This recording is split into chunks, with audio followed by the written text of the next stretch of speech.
Hi everyone, welcome to Mike Doing Mike Things. So I'm Mike Crowl. This is my messy workshop, kind of the way it's supposed to be in my opinion. But in between all the other things I have going on, I do have a few projects that I managed to get finished this year. Did a couple of these walnut keepsake boxes, a few dozen of these Christmas ornaments. Kind of a fun project, a biplane that I made out of cherry, bandsaw box, and nutcracker.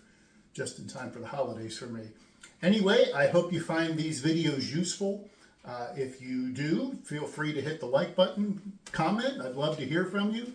And I always welcome new subscribers. Thanks to those who have signed up.